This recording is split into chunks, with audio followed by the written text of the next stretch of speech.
Hoy vamos a hablar de la independencia de la India y el fenómeno de la partición. La independencia de la India, toda la campaña fue suspendida durante la Segunda Guerra Mundial.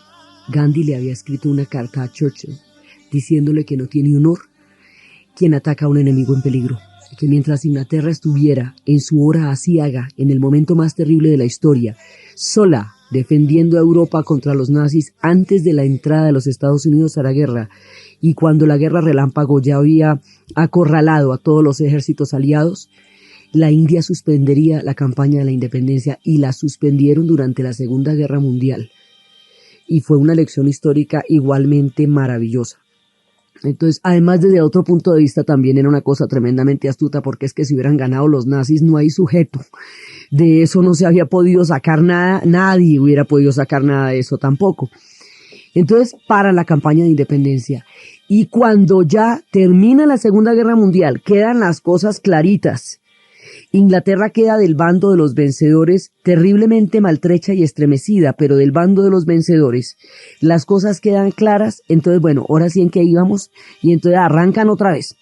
Ya en ese momento es un tironcito nomás, ya es un solo envión, porque ya está hecho todo, ya se hizo la marcha de la sal, el boicot de las manufacturas inglesas, ya se hicieron todas las marchas, ya se sentó el precedente de que la civilización era de la India, y que la reacción de los británicos frente a la nobleza, el enaltecimiento y la magnanimidad del alma de los hindúes había sido la violencia.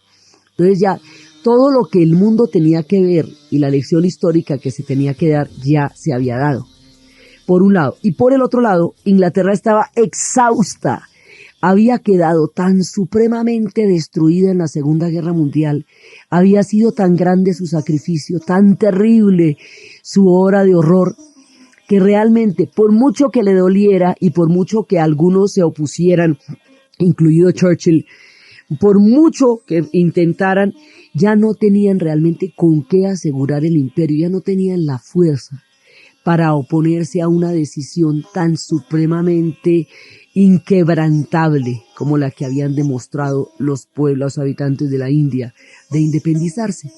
Entonces, ahí ya la cosa se va a desarrollar en términos muy, digamos, de llegar a un punto de independencia. Eso es como la última fase de toda la lucha. Ahí ya Gandhi había ganado, es decir, ya cuando entramos en la segunda parte, eso ya está ganado. Vamos a ver es cómo se hace, vamos a desarrollar ahí los términos, a ver cómo es que se va a hacer. Pero lo que se quería demostrar ya se demostró. Y Churchill, que hubiera podido ser, digamos, un personaje que hubiera puesto muchísimos problemas para la independencia, ya no estaba gobernando. Porque cuando Churchill gana la guerra, llaman a elecciones y pierde las elecciones, porque los ingleses han decidido que el hombre que los llevó a la victoria durante la guerra no será el hombre que los gobierne en la paz, porque en la paz van a necesitar es un personaje de espíritu reconciliador, que no era Churchill. En la guerra necesitaban a un guerrero, en la paz a un reconciliador. Entonces Inglaterra necesita reconciliarse, Inglaterra necesita crear el Estado benefactor, porque después de un sacrificio tan absolutamente aterrador como el que se les había pedido durante la Segunda Guerra Mundial, algo tenía que dárseles a cambio, lo suficientemente importante para que hubiera valido la pena tanto sacrificio. Entonces lo que les dan en retorno por haberles pedido las cosas que les pidieron, por todo la sangre, el sudor y las lágrimas, es el Estado benefactor, la seguridad social desde la cuna hasta la tumba. Inglaterra está montando el Estado benefactor, está reconciliándose por dentro, está reconstruyéndose como sociedad. Ya no es el arrogante imperio que podía gobernar el mundo allende los mares. Ya no quedan ni siquiera orgullosos soldados británicos, han muerto demasiados en la guerra. Entonces ahora Lord Mountbatten, Louis Mountbatten, asume el virreinato de la India como una figura llamada a protagonizar y a pactar la independencia. Es como el trato ya. Él será el último virrey de la India, y cuando se está posesionando le está diciendo, cuando llega a la India dice que él, ese honor de ser recibido como el virrey de la India, será el último de los británicos en recibirlo y en poder decir que lo vivió. Y empieza, dice, bueno, entonces, pues hablemos. Y hablemos a ver cómo es que se van a ir, se van a dar media vuelta, se van a ir caminando de la India, como Gandhi les aseguró que iban a hacer alguna vez. Entonces Gandhi decía, bueno, yo ya no dudo de que la independencia se va a lograr. Lo que me preocupa es la forma que va a tener esa independencia. Esa es la parte que no me queda todavía clara y ahí es donde estoy como realmente confundido. Sé que ya somos libres, lo somos, ya no hay ninguna duda sobre eso. ¿Qué característica va a tener nuestra libertad? ¿Cuál va a ser nuestra forma en el futuro? Eso es lo que realmente me desvela. Hay una ley en el colonialismo y es que cuando se produce la descolonización, durante el proceso de descolonización o de independencia, en el cual un pueblo nace sobre la independencia de otro, hay un enemigo común y todo el mundo está de acuerdo en ese enemigo común. Pero una vez que se logra la independencia o la descolonización, o como quiera que se le llame al mismo fenómeno, que es nacer a partir de la libertad frente a un país invasor, hay el problema de que toda la gente que tenía un enemigo común y un objetivo común ya no tiene nada en común. Entonces empiezan a darse enfrentamientos que varían según las diferencias de los pueblos, pero que llevan al mecanismo de la guerra civil. Por eso, inmediatamente después de las independencias vienen las guerras civiles y de eso no se ha exceptuado nadie. En América Latina hay cualquier cantidad de guerras civiles en el siglo XIX. Nosotros la tuvimos entre federalistas y centralistas. Los norteamericanos la van a tener no inmediatamente después, pero al ratico entre el sur y el norte. Los argentinos, que fueron los primeros en independizarse, las tuvieron de una vez en 1813 cuando se independizaron, 1812. Cuando logran la independencia en 1812, ahí empiezan las guerras civiles. En África, las guerras civiles empiezan después de la descolonización. En la India va a pasar lo mismo. Pero entonces no es el enfrentamiento entre dos proyectos políticos, sino es el enfrentamiento entre dos grupos religiosos, los hindúes y los pakistaníes. Los musulmanes empiezan a plantear la necesidad de un Estado musulmán.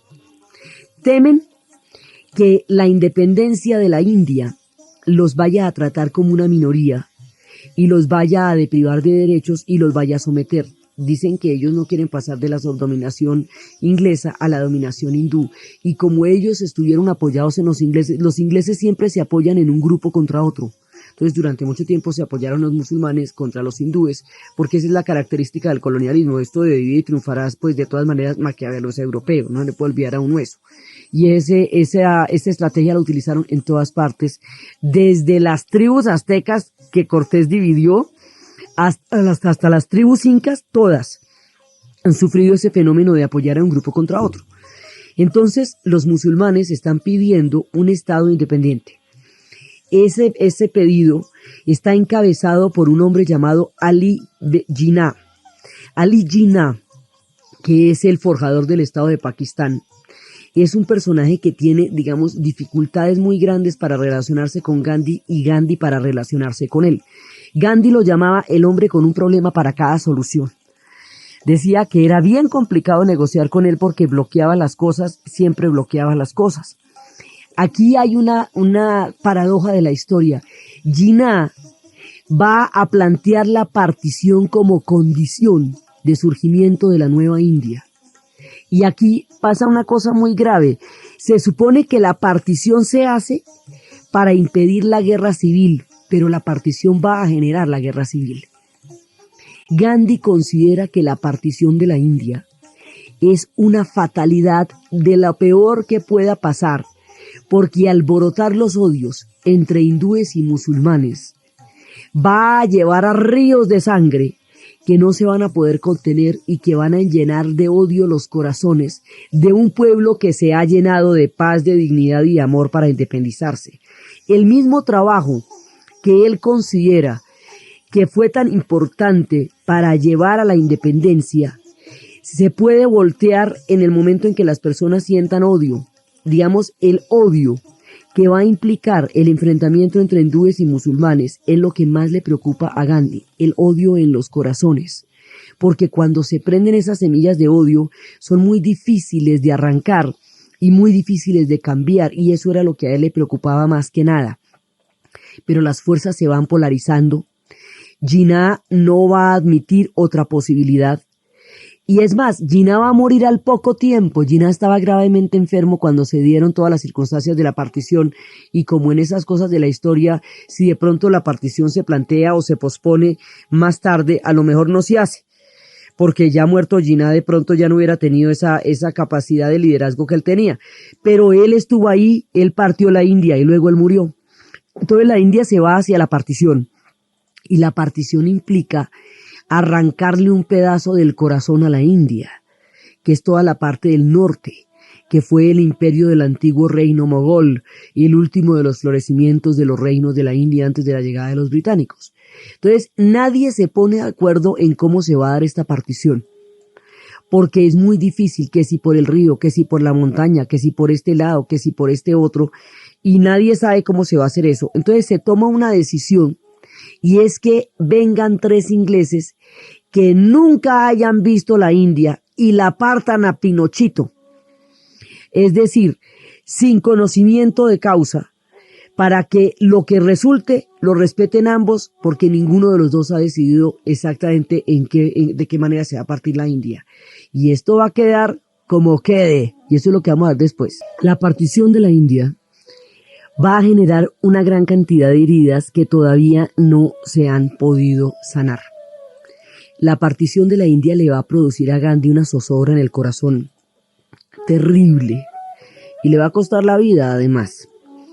Y además de eso, la partición de la India va a romper unidades históricas que durante milenios y durante siglos se habían respetado, y ahora se van a trenzar en grandes enfrentamientos. Gandhi quería 3 cosas: la independencia de la India, la abolición o por lo menos la modificación sustancial en el sistema de castas, porque siempre consideró que si su lucha era por la igualdad, la desigualdad frente a los intocables no era tolerable en la nueva India. Tampoco la desigualdad frente a las mujeres, luchó por eso muchísimo.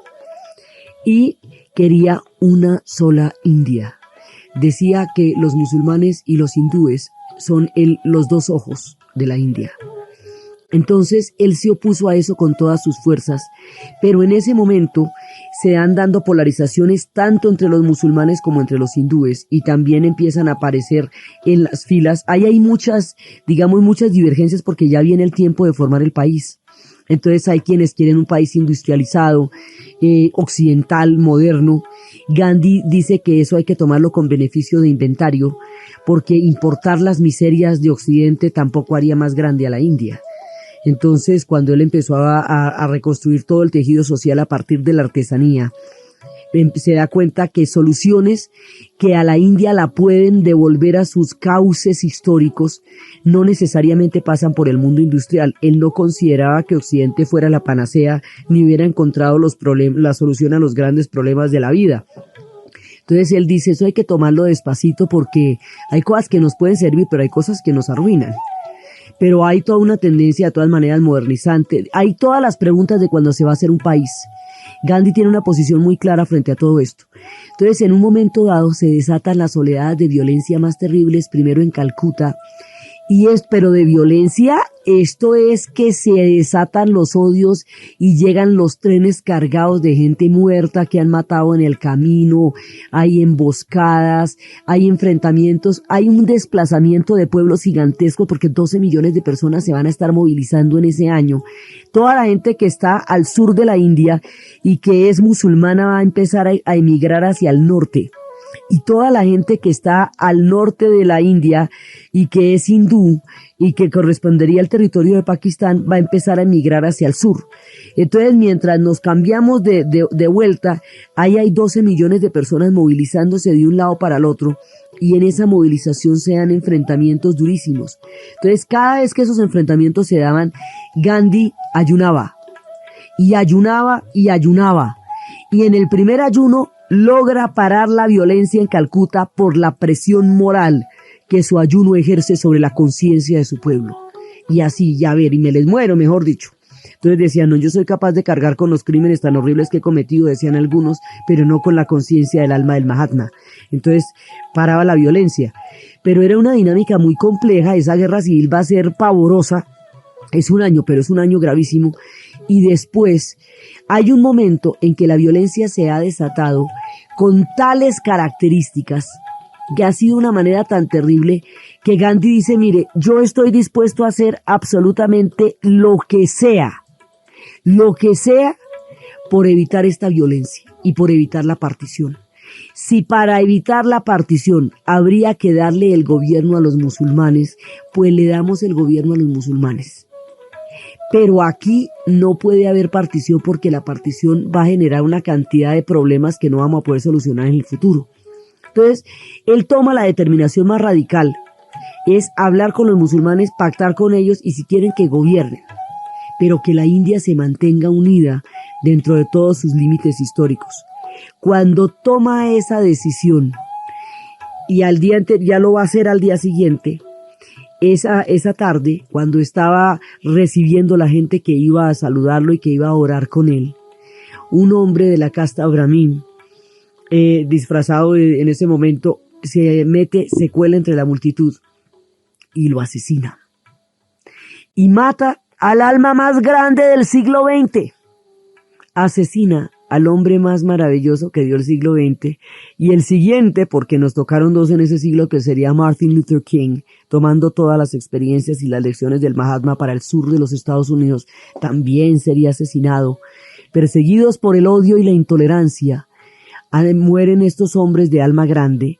El asesinato de Gandhi es una cosa tan terrible y sacude la conciencia del pueblo de tal manera que para la guerra civil, de una, por vergüenza total, porque nadie puede creer que algo así haya pasado, que de sus propias manos haya salido el asesino del Mahatma. Entonces en ese momento ellos se quedan paralizados por la noticia y empieza a parar la violencia en todos lados, pero ya las condiciones están dadas, ya la partición va a ser inevitable en ese momento y el Mahatma ha sido asesinado y queda en la leyenda de las posibilidades de la conciencia humana, de hasta dónde se puede transformar el corazón de las personas con alguien que sea capaz de entender las fuerzas políticas, históricas, afectivas y espirituales que mueven el universo.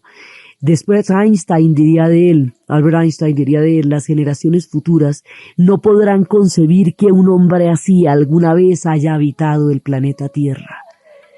Después quedará en la leyenda que un hombre así, de carne y hueso, con su palito y su trapito, haya atravesado un universo tan supremamente convulsionado y un siglo tan violento como fue el siglo XX. Entonces, ahora, el día de la independencia, que fue el 15 de abril de 1947, decían los astros que era el peor día del mundo, pero no hubo manera de modificarlo, los ingleses no modifican sus calendarios, y en esta noche de la libertad narran cómo es que se están dando toda la cantidad de circunstancias que están confabulándose para el momento de la partición.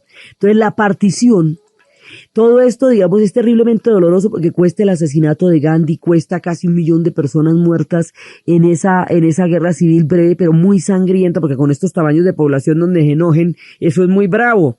Entonces, imagínese usted que ellos en ese momento eran 450 millones de habitantes, donde, mejor dicho, que se pongan bravos 2 con 2. Eso es muy grave ahí.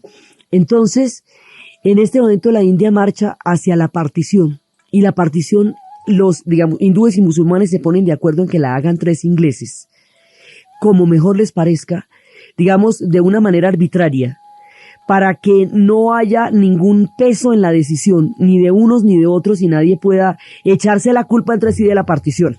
Eso es como el papel que le piden a los ingleses, y realmente los ingleses ahí están, digamos, ese es como el papel que hacen, el garantizar una partición que ellos tampoco estaban interesados en hacer, pero la fuerza de las circunstancias no dejó otra salida. Esa partición quedó... Quedaron las ambulancias en una parte y los hospitales en la otra. Quedaron las estaciones de policía en un lado y las radiopatrullas en la otra. Eso además quedó partido en 2 países. Pakistán se convierte en 2 países. Un país oriental y un país occidental. El Pakistán occidental es lo que hoy llamamos el Estado de Pakistán. Y el Pakistán oriental es el que más adelante, cuando se independice también, se va a llamar Bangladesh, lo que hoy llamamos Bangladesh. Entonces, esos son dos Pakistanes y se supone que son un solo estado, pero están separados por 1.200 kilómetros de territorio de la India. Entonces, hágame el favor. Esto es como si la Guajira gobernara la Amazonía y lo que hay de territorio entre uno y otro no fuera un mismo país. Entonces, hágame el favor, mándame el fax, la postalita, la orden, mándeme, gobiérneme así, cóbreme los impuestos, nómbreme maestros, págueme nóminas. ¿Cómo construir un estado y cómo hacer viable un estado que queda a 1.200 kilómetros por entre otro país de otro estado que es la segunda parte? Eso queda muy chistoso. Eso no se va a poder sostener. Y como no se va a poder sostener, entonces por eso es que se va a producir la guerra de Bangladesh tiempo después por la independencia. Entonces, el Estado de Pakistán se crea. País de los puros, son una serie de territorios también reivindicados como un acróstico, digamos, hay toda una simbología. Pero entonces, el país de Pakistán es un Estado de todas maneras de un fundamento teológico, porque el argumento era que religiosamente ellos no podían vivir bajo el mundo de los hindúes porque no consideraban que hubiera garantías para sus derechos. Lo cual además es todo esto es muy paradójico porque si hay alguna doctrina que es capaz de asimilar absolutamente cualquier forma religiosa es el hinduismo. Entonces, si hubiera sido un estado laico, pues no habría necesidad de crearlo, porque entonces no estamos trabajando sobre el esquema de la religión. Entonces, el nacimiento, de hecho, es un acto teológico, el nacimiento del Pakistán, y es un acto teológico islámico, musulmán. Entonces, aquí queda de la siguiente manera: la Cachemira, que era pues digamos la época, el esplendor del tiempo de los mogoles, tiene una fuerte concentración de población pakistaní, pero también hindú y también china, para que aquí el problema sea grande. Entonces, desde el punto de vista de los hindúes, la Cachemira era el lugar donde Shiva le había revelado a su esposa Parvati en la gruta que va hacia el camino al secreto de la inmortalidad. Y desde el punto de vista de los musulmanes es el lugar donde el gran imperio mogol encontraba los descansos del verano en la suave Cachemira.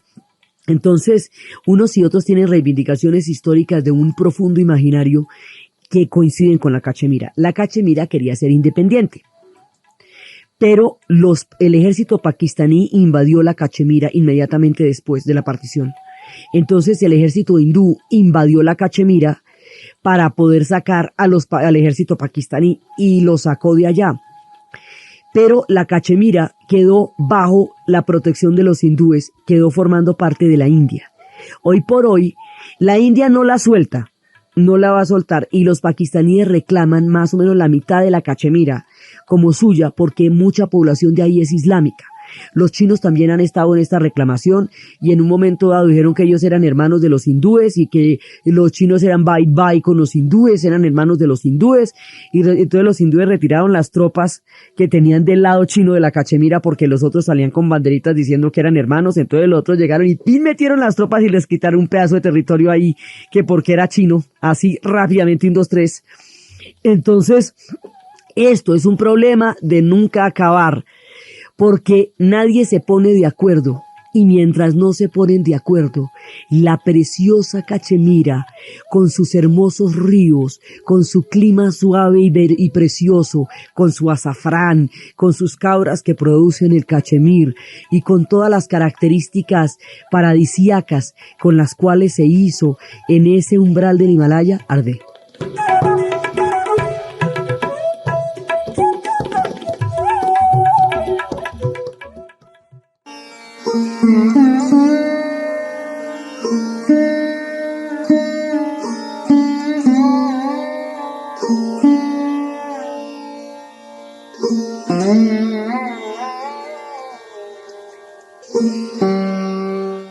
La Cachemira arde todavía y eso no se ha solucionado, pero en cambio ahorita hay bombas nucleares de lado y lado, de Pakistán y de la India, por la Cachemira.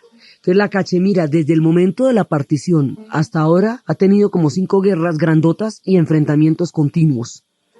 y en este momento pues está muy cerca de la zona de Candela, de toda el Asia Central, que está en este momento de una manera inflamable.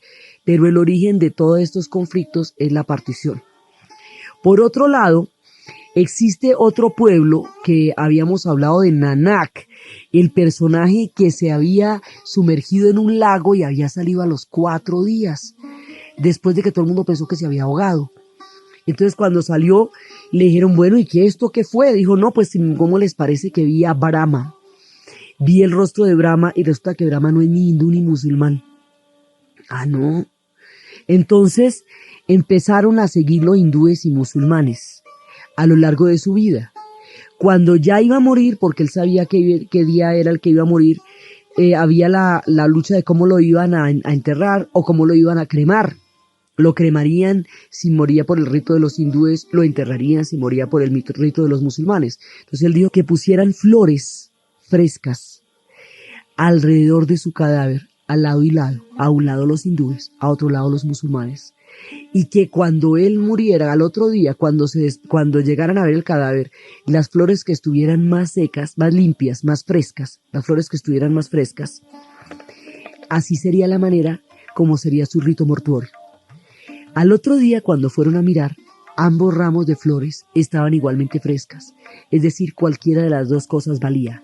Este sincretismo entre el Islam y el hinduismo que va a llevar Nanak da el origen religioso a los Sikhs.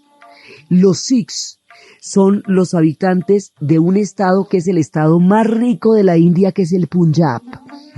El Punjab había sido durante, el relato de Nanak es del siglo XVI. Así que desde el siglo XVI al siglo XX, los Sikhs habían convivido perfectamente en paz, hindúes y musulmanes, porque la naturaleza de la religión Sikh es precisamente una fusión, un sincretismo entre esas dos religiones. El Punjab, una tierra próspera, rica, pacífica, pluralista, fue roto en la mitad de la partición sin la delicadeza de contarle a los Sikhs que les iban a partir el Punjab. Entonces, una parte del Punjab quedó en Pakistán, otra parte del Punjab quedó en la India. Y ahí estallan unos brotes de violencia durísimos por cuenta de la partición, donde antes reinaba una armonía y una concordia grandes porque no existían diferencias sustanciales que los alejaran o llenaran sus corazones de odio. Ese va a ser otro conflicto gravísimo que más adelante le va a costar la vida a Indira Gandhi. Entonces, eso lo vamos a ver después, pero el origen es en la partición, es que empiezan los conflictos dentro de los Sikhs. Los Sikhs se reivindican como herederos y descendientes de los dravídicos, es decir, de los primeros habitantes de la India antes de la llegada de los arios, y son los que tienen el turbante. Este pueblo va a quedar roto por la partición. La Cachemira va a quedar en un territorio de disputa permanente. Pakistán va a quedar en unas condiciones muy particulares porque Pakistán, ¿se acuerdan que han corrido la frontera del paso Khyber para que el Imperio Británico pudiera trancar la expansión del Imperio zarista? Entonces mueven la frontera por Afganistán hasta el paso Khyber, a pesar de haber perdido esa guerra contra los afganos. Los afganos están compuestos por un pueblo que se llaman los Pashtuns, que son una mayoría. Ese pueblo es tanto de Pakistán como de Afganistán y es el mismo combo. Cuando corrieron la frontera hacia el paso Khyber, rompen la unidad de un pueblo que durante mucho tiempo ha sido el mismo, los Pashtuns. Entonces casi que es como dos pedazos, dos países, un solo pueblo, los Pashtuns. Entonces la política de Pakistán va a influir siempre sobre la de Afganistán y al revés, porque son los dos pueblos los que están ahí contenidos, el mismo pueblo contenido en dos países. Entonces, a la hora de los conflictos actuales, Pakistán juega un papel importantísimo ahí porque tiene la otra mitad de la población que se estaba moviendo en Afganistán, y los talibanes llegan mucho tiempo después al poder con apoyo del gobierno pakistaní de la época, porque Pakistán va a tener siempre una gran divergencia entre una tendencia laica, que era como la de Benazir Bhutto, y una tendencia islámica, una tendencia religiosa, teológica. Entonces, Pakistán va a tener, digamos, su propio espectro de conflictos dentro del Asia Central. Entonces se han creado todo este montón de líos durante la partición. Gandhi ya ha muerto y no pudo evitar eso, no lo pudo evitar y tenía, digamos, con la cantidad de líos que se han armado, uno se pregunta si el otro no había visto mucho más allá en el tiempo los conflictos que hasta ahora se empezaban a dibujar en el momento en que unos y otros hablaban de la partición. Entonces, la partición se supone que se hacía para evitar la guerra civil, pero la guerra civil la tuvieron de todas maneras con la misma partición. Entonces ahí está, digamos, como un conflicto que no ha logrado resolverse en ningún sentido, para ningún lado, ni para la Cachemira, ni para el Punjab, para nada de eso se ha logrado resolver el problema de la partición. Entonces, ¿qué le va a pasar a la India? Entonces ya estamos hablando de dos países, mucho de tres, porque después va a salir Bangladesh. Ya no estamos hablando de la gran India, estamos hablando de la India y Pakistán, porque a partir de la partición empieza a existir el Estado de Pakistán y a tener su propia dinámica histórica metida dentro del mundo de los demás pueblos del Asia Central. Por un lado. Entonces, ¿quién va a subir a gobernar la India después de todo esto? Nehru, Jawaharlal Nehru. Nehru era otro de los grandes líderes de la independencia hindú, que está de la independencia de la India, que eran Gandhi, Patel, Nehru. Entonces, Nehru va a ser quien realmente arme la India. Y eso va a ser una cosa impresionante lo que va a hacer este hombre, porque hay una parte de la India que era británica, pero no toda la India era británica. Había 500 principados independientes que no formaban parte de la India británica. Entonces usted sacó a los británicos de la India, claro, y era su colonia y su dominación, pero ahí le quedan 500 reinos independientes, algunos del tamaño de Francia, para articular dentro del proyecto de un país que se llame India. Bueno, ahí le pongo ese problema. Pues Nehru lo logró resolver, unos a las buenas, otros no tanto. Sí, a algunos los invadió, a otros los convenció, pero logró integrar los 500 reinos a la India, por un lado. Ahora, esto empieza a gobernarse, la India es un estado secular. Eso significa, ser un estado secular significa que no reconoce a una religión predominante, sino que le da validez equivalente a todas las religiones. Esto es distinto a un estado teológico, donde solamente prime una religión, o es distinto a un estado laico que desconozca la importancia, o digamos que separe perfectamente lo religioso de lo político. Aquí todas las religiones son válidas. Es válido el hinduismo, es válido el islam, es válido la minoría cristiana que hay allá, es válido el jainismo. Todas las religiones son válidas ante la ley en la India. Y esa era la manera como eso se podía hacer. Esto va a permitir que en este momento, actualmente, no en nuestro relato, sino en el futuro de nuestro relato, ahorita, en este momento, en el año 2002, haya llegado al poder un musulmán, después de toda esta cantidad de cosas que han pasado. Porque hay libertad política, es decir, cualquiera puede, en razón de su religión, no se le puede impedir que haga una carrera política. La nueva India, la India independiente, también va a hacer un énfasis importante en cambiar la condición de los intocables, y en eso la herencia de Gandhi va a ser interpretada por Nehru. Y después de eso va a haber una cantidad de subvenciones hacia los intocables, cupos en las universidades para los intocables, mejorada de sus condiciones de vida, hasta el punto de que gobernó el año pasado un presidente que provenía de la casta de los intocables. Entonces, digamos, muchas cosas empezaron a cambiar y a proyectarse dentro de la futura India. El peligro más grande que tenía la India después de la independencia es que ya está montada la Guerra Fría. Y la Guerra Fría, ya estamos en el 48, en el 48 las cosas son gravísimas, ese es un año álgido durante la Guerra Fría. Entonces, la idea es que esa bipolaridad de los Estados Unidos y de la Unión Soviética no se trague el proyecto de independencia de la India, y eso es lo que quiere Nehru. Entonces se va a juntar con otros personajes que tengan condiciones históricas suficientemente buenas para poder intentar una tercera vía.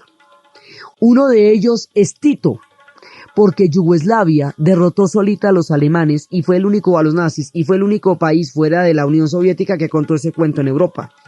Entonces, cuando llegaron unos y otros, los aliados y los soviéticos, a liberar y de una vez a alinear Los países que fueron siendo, donde los alemanes fueron siendo evacuados por las tropas aliadas o soviéticas, pues llegaron a Yugoslavia, ya los tenían a mordiscos en un camión, los han sacado de ahí y les dijeron, bueno, miren, ahí queden con ellos. La autonomía que esa victoria le va a dar a Tito, la independencia de la India, inspirada en un recurso que proviene del suelo de su tierra, que es la fuerza del espíritu, por lo tanto no le debían la independencia a nadie, ni le compraron las armas a nadie, porque no utilizaron armas, ni entraron mercenarios, nada. La autonomía que le da la India, haberse liberado sobre la fuerza de su propio espíritu, y el proyecto de Nasser, el panarabismo, como un proyecto cultural, político, histórico, que le dé a los pueblos árabes una dignidad en el mundo después de la era colonial, les permite lanzar junto con Indonesia, que estaba también en un proceso similar, lo que se va a conocer como los no alineados.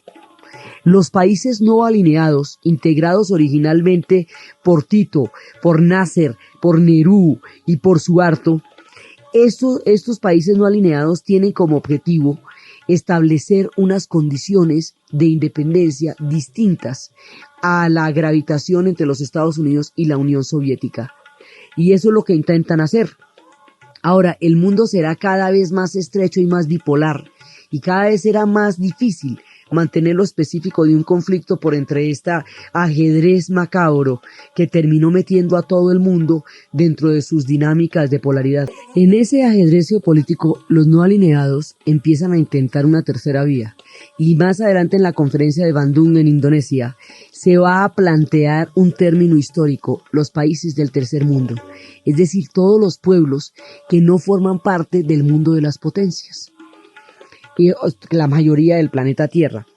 A pesar de que nuestra descolonización fue un siglo antes, y a pesar de que nuestros problemas en el siglo XX no tuvieron que ver directamente con un proceso de descolonización, América Latina también queda dentro de los países del tercer mundo, digamos eso para precisiones históricas, no va y nos confundamos de barrio.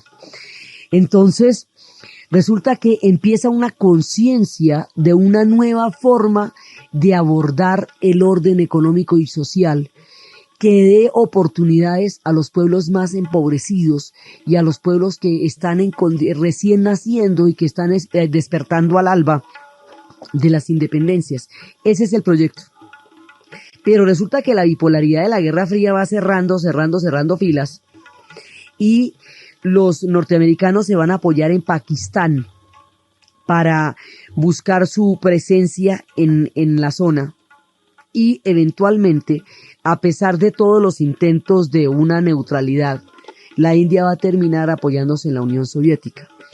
La India pidió a los Estados Unidos créditos de apoyo para desarrollo después de la independencia, pero no los obtuvo, y la Unión Soviética encantada se los dio, porque lo que negaban los unos los otros lo consideraban una papaya maravillosa, y allá llegaban con los créditos felices de la pelota.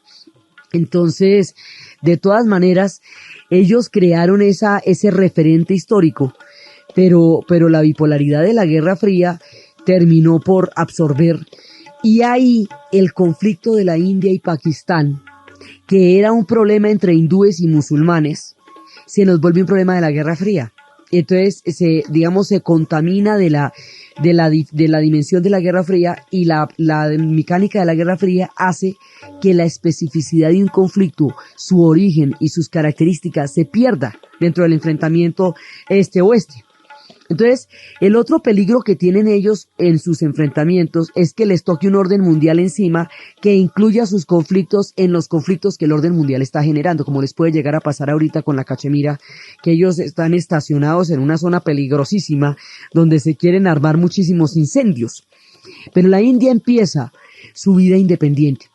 Ahora, la muerte de Gandhi, vergonzosa como es para todos, porque es increíble que un hombre así haya sido asesinado, a pesar de la muerte de él lo que hizo fue crear un referente, un paradigma. Eso es lo más difícil del mundo. Los paradigmas son aquellos ideales sobre el cual se mueven las personas, aquello que debe llegar a ser, que se aspira a ser, que se piensa que se puede ser. Sin esos referentes, usted no tiene linternas para avanzar en la oscuridad del bosque, porque la realidad y la historia y las sociedades son terriblemente caóticas. Si usted no tiene como un punto, un faro, una mira hacia dónde llegar, pues usted está en la mitad del caos y esa es una situación sumamente delicada, ¿no? Si sabremos nosotros. Entonces, resulta que lo que Gandhi hizo fue crear un paradigma, fue crear un referente, fue crear una manera distinta de concebir la historia, que no justifique la guerra, que no justifique la violencia, que se oponga a la teoría de que la guerra, que la guerra es la política por otros medios, o que la violencia es la partera de la historia y que por lo tanto está previamente legitimada para todo proceso de transformación. Esas dos ideas que habían atravesado todo el siglo XIX y que hacían carrera en el siglo XX, se enfrentan con otro paradigma que dice, no, se puede cambiar el corazón humano sin hacerle daño a tu hermano, sin hacerle daño al otro. Ese paradigma está ahí y sigue vigente. Y sigue vigente para que las conciencias, cuando un paradigma se hace, es trabajo de la conciencia universal y de la conciencia histórica llegar a poder alcanzarlo. Pero crearlo es lo más difícil del mundo. Para eso se necesitan esas excepciones de la historia. Gandhi lo creó. Existe otra vía para resolver los conflictos. La India lo probó. Después tuvo una guerra civil, sí. Violenta, sí. Como le pasa a todos los pueblos que se descolonizan y empiezan a plantear cómo es que van a hacer sus proyectos históricos. Se desarrollaron una serie de polaridades, sí, se llevó a la tragedia de la partición. Pero el referente histórico que la independencia de la India dejó para la humanidad está intacto. Y la India se constituyó en una nación independiente con un éxito grandísimo, porque para la gente que hubiera podido morir en un enfrentamiento violento y directo contra el Imperio Británico, fue una cosa increíble el número de muertos, digamos, con relación a lo que hubiera sido una guerra violenta, la devastación, la destrucción que eso hubiera generado en la India. Nada de eso pasó. Nada les fue destruido, porque la guerra se hizo en el terreno de los corazones y se hizo a través de la dignidad y de la no obediencia y del no reconocimiento del otro. Entonces, ¿cómo será de fuerte el paradigma que con eso es que Martin Luther King va a emprender la marcha por los derechos civiles en el sur de los Estados Unidos y va a desegregar el sur de los Estados Unidos y van a poner fin a un sistema de segregación que ya para entonces llevaba casi un siglo, que se añadía a 300 años de esclavitud de un pueblo? Entonces, estos paradigmas están ahí para ser leídos, están ahí para ser escuchados, están ahí para entrar en el corazón de las personas, cuando las conciencias de los pueblos sean capaces de entenderlos. Eso fue lo que hizo Gandhi. La India sigue su camino, más entre humanos que entre divinos, pero está desarrollando su proyecto de historia, de pueblo, y después de Nehru es el armador, porque es que siempre hay una persona que es a la que le toca armar e inventarse el país, legislarlo, crear crear los sistemas de gobierno, de representación, cómo lo vamos a dividir con esta diversidad tan grande. Pues entonces se dividieron en zonas lingüísticas, en familias lingüísticas porque si no había problemas. Entonces, como eso tiene más de 84 lenguas que se hablan allá, se habla el inglés. Todo el mundo habla inglés porque si no, pues imagínese. Pero hay 84 lenguas y hay cualquier cantidad de etnias, porque como todo el mundo ha pasado por la India y ha dejado un asentamiento allí. Entonces, el armar el gran rompecabezas de la India, eso lo hace Nehru, y eso es un trabajo de gigantes, porque armar un país siempre es una cosa muy compleja, pero armar la India, vea, échele ese cuento. Entonces, Nehru la arma, y es un tipo grande, y él va a crear una dinastía, porque después de Nehru va a gobernar su hija, Indira. Y después de Indira va a gobernar el hijo de ella, Rajit. Y después, bueno, ahí vienen dos tragedias grandísimas, porque Indira va a morir precisamente por un ataque al templo dorado de los Sikhs. Y Rajit va a morir por su posición frente a los tamiles. Esos son conflictos que vamos a ver cómo se desarrollan ya en las siguientes décadas de la historia de la India. Pero la India se independiza, empieza a trabajar en contra de la desigualdad de las castas, empieza a buscar un terreno en el desarrollo histórico y en el desarrollo económico también, manteniendo la tradición de la rueca que va a llevar a tener hoy por hoy una industria textil gigantesca.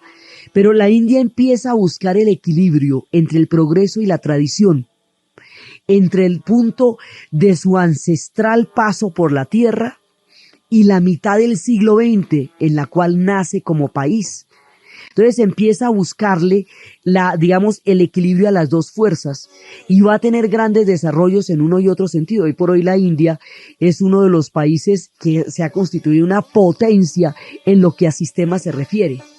En los pueblos más apartados hay internet y hoy por hoy tiene una de las industrias cinematográficas más grandes que pueda uno imaginarse que se fueron desarrollando desde esa época. Entonces tiene grandes polos de desarrollo, tiene grandes niveles de miseria, pero la miseria en la India significa también otra cosa, porque como hay un sentido de la no posesión, entonces también alguna parte de esa miseria son actos de renuncia hacia toda materialidad y actos de no posesión. Tiene un contenido diferente al que va a tener en Occidente.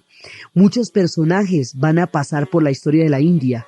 Después va a tocar el tiempo de Indira, después el de Shastri. Todo eso lo vamos a ver más adelante. La relación de lo que va a pasar entre Indira Gandhi y el pueblo de los Sikhs y el templo dorado en Amritsar, la relación entre lo que va a pasar con Rajit y los tamiles, el gobierno de Shastri, la constitución de la India como estado, los conflictos que Pakistán va a tener dentro de las diferentes fronteras. Todo eso lo vamos a ver dentro del desarrollo de la India hasta llegar a la actualidad. Vamos a ver también la influencia que la India ha tenido en Occidente a través de lo que hoy conocemos como la nueva era, que es la percepción occidental de la espiritualidad hindú. Vamos a ver cómo se van a poner en contacto con ellos a través del hipismo, que va a buscar en las fuentes de la India la espiritualidad que la sociedad de consumo le niega, el sentido y la trascendencia que Occidente no ha podido renovar dentro de las sociedades de consumo. Vamos a ver eso. Vamos a ver cómo la independencia de Bangladesh va a llevar a un estado de hambruna terrible por las condiciones de la guerra, alrededor del cual se va a hacer un concierto de beneficio que va a dirigir George Harrison a pedido de Ravi Shankar, y cómo a partir de ese concierto empiezan los conciertos del rock de beneficio y empiezan los contactos culturales fuertes entre Occidente y esa India. Vamos a ver todo eso. Pero antes de ver todo eso, vamos a hacer una pausita para el tiempo de la Navidad. Entonces vamos a hacer 2 programas que van a salir en el tiempo de la Navidad y en el tiempo del Año Nuevo, sobre estas épocas y sobre estas fechas, y luego continuamos con las condiciones de la India actual y con la nueva era y con la influencia profunda que esta gran civilización ha tenido y está teniendo y va a tener sobre nuestra percepción del mundo. Entonces, desde los espacios confusos y ambivalentes de la partición, desde el más profundo de los temores de Gandhi, desde los paradigmas que creó para la humanidad en su conjunto, desde la paz de su corazón hasta la dignidad de sus actos, y desde todos los avatares y de todos los destinos que un pueblo tiene que atravesar para llegar a conocerse y a existir en la historia, en la narración de Ana Uribe, en la asistencia técnica César Moreno, y para ustedes feliz domingo.